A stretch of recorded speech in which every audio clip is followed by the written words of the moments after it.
সাদা এই চাদরটার একটা অদ্ভুত ক্ষমতা আছে, সবকিছুকে আড়াল করে দেয়। দোষ, ভুল, আফসোস, সব। এই কুয়াশার ভিতরে দাঁড়ালে মনে হয় আমি ছাড়া আর এই পৃথিবীতে কেউ নেই। আমি হয়তো কারো কাছে দায়বদ্ধ।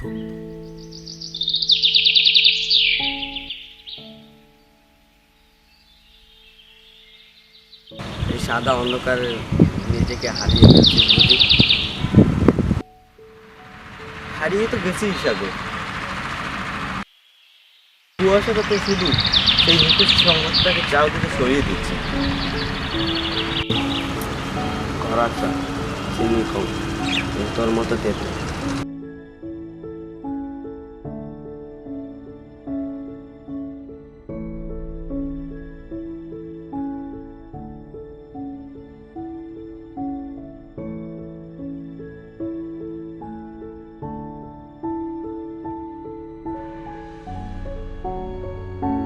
জানিস আমি মানুষ কুয়াশাকে এত ভয় পায় কেন?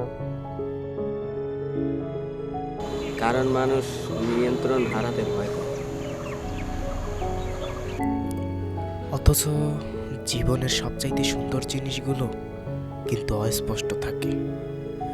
স্বপ্ন, ভালোবাসা, মৃত্যু, আমরা শুধু স্পষ্ট হতেই চাই বলেই হোঁচট খাই। 5 বছর আগে এই কুয়াশার মধ্য থেকেই মা হাসপাতালে গিয়েছিল।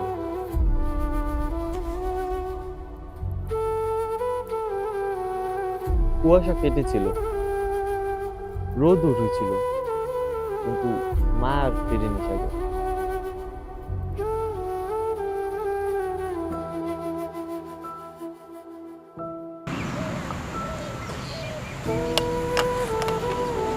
কুয়াশা তো কেউ কেড়ে নেয় না রে। আমি পারিনি সাধু। ঘন কুয়াশা আমাকে 5 বছর ঢেকে নিয়েছে। রোদ উঠলে আমার ভয় লাগে সাধু।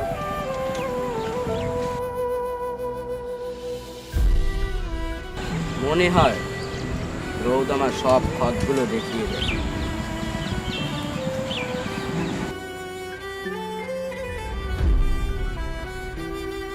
চল যাই।